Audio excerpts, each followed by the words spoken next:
우리가 함께 볼 하나님의 말씀 이사야 64장 5절부터 6절 두 절의 말씀을 제가 봉독합니다. 5절입니다. 주께서 기쁘게 공의를 행하는 자와 주의 길에서 주를 기억하는 자를 선대하시거늘 우리가 범죄함으로 주께서 진노하셨사오며 이 현상이 이미 오래되었사오니 우리가 어찌 구원을 얻을 수 있으리이까.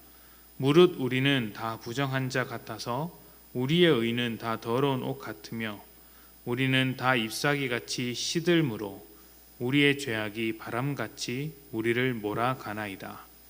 아멘. 살다 보면 자기도 모르게 어떤 일에 휩쓸려 가는 경우가 있습니다. 잘 모르고 사업에 투자했다가 손실을 볼 뿐만 아니라 법적인 송사에 휩쓸리고 또 인간관계에 껴들었다가 자기도 모르게 사람들의 입에 오르내리는 경우가 있는 것이죠. 그럴 때마다 손해보는 것도 억울하지만 내가 저지른 실수에 비해서 더 큰 일을 당하는 것 같아서 답답할 때가 많습니다. 휩쓸려 가지 않으려면 정신을 바짝 차려야 합니다.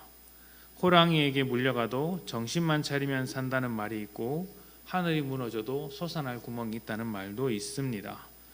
잘 알고 행동하고 욕심 부리지 않아서 휩쓸려 가지 않는 것이 가장 좋겠지만 휩쓸려 갔을 때는 정신이라도 바짝 차려야 그 상황에서 벗어날 수 있습니다. 그렇지 않고 만약 우리가 넋놓고 있다면 감당하지 못할 정도로 깊이 빠져드는 경우가 참 많습니다. 오늘 읽은 짧은 말씀에서 죄가 몰아가고 있는 인생이 얼마나 고단한가 고백하는 모습들이 나옵니다. 죄악이 바람같이 몰아가더라는 것이죠. 태풍이 불어올 때 길 한가운데 서 있으면 바람이 몰아가는 것이 어떤 것인지 잘 알 수 있습니다.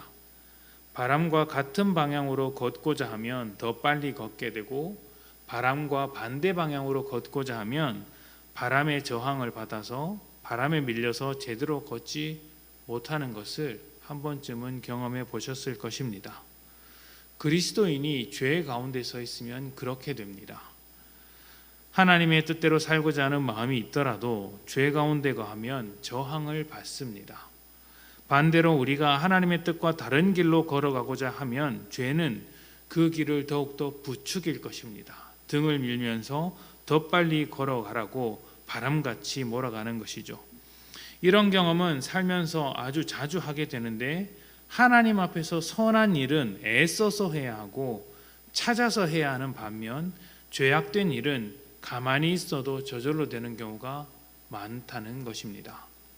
예를 들면 예배를 드리는 것은 애를 써야 하는 일이지만 예배를 드리지 않는 것은 굳이 애를 쓰지 않아도 됩니다.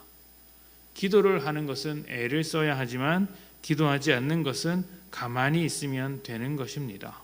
무엇보다 내 삶을 주님 뜻대로 살아가는 것은 그 뜻을 분별하며 세상의 흐름에 거슬러 가야 하기에 애를 쓰며 분투해야 하지만 주님의 뜻대로 살지 않으려면 그냥 가만히 있으면 됩니다. 세상이 흘러가는 대로 나도 따라 흘러가면 되는 것이죠. 그렇게 되면 몸은 편할 것이고 마음도 어느 정도 편할 것입니다.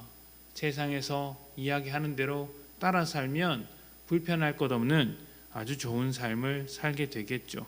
세상의 반대를 피하고 저항을 받지 않으니 사는 게 지금보다 조금 더 수월하실지도 모르겠습니다. 하지만 그렇게 살면 하나님과의 관계는 포기해야 합니다. 죄라는 결과를 피할 수도 없습니다. 하나님을 떠나 죄의 흐름에 따라 살아가는 인생이 받을 결과란 뻔하지 않겠습니까? 죽음의 열매이며 하나님의 진노 아래 놓인 삶에 불과합니다. 잠깐 세상에서 편해 보이는 삶을 살아가게 될지 모르겠지만 영원한 가치를 잃어버리는 것이죠. 우리는 세상의 흐름에 떠밀리지 않도록 날마다 자신을 점검해야 합니다. 애를 써야 합니다. 믿음은 하나님을 향해서 애쓰는 자리입니다. 잔잔한 바다처럼 보일지라도 노를 젓지 않으면 저 멀리 떠내려가는 것처럼 세상에서 별 문제 없이 살아가는 인생이라도 하나님 앞에서 애를 쓰지 않으면 죄에 밀려 하나님과 멀어지는 경우가 참 많습니다. 인생이 평안하고 쉽다고 기뻐하기만 해서는 안 된다라는 것이죠. 오히려 그 평안함이 죄에 떠밀려 하나님과 멀어지는 인생이 될 수가 있습니다. 만약 세상에서 성공하는 것이 중요한 가치라면 그렇게 세상에 밀려 살아가도 무방할 것입니다. 하지만 하나님 앞에서 거룩한 인생이 되고자 하신다면, 하나님과의 관계를 정말 소중하게 생각하신다면 하나님 앞에서 애를 쓰셔야 합니다. 정신을 바짝 차리고 하나님을 쫓아가야 합니다.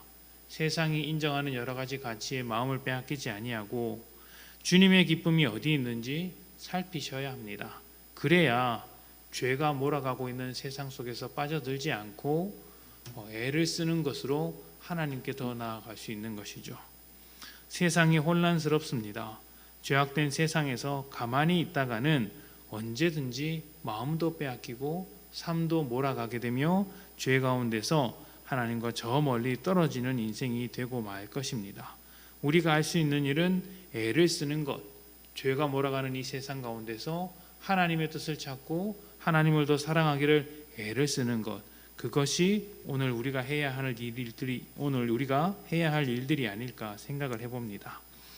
이 어려운 세상 속에서 하나님을 향한 마음을 지키고 믿음을 지키며 애를 쓰시는 그런 믿음의 성도님들이 되시기를 축복합니다.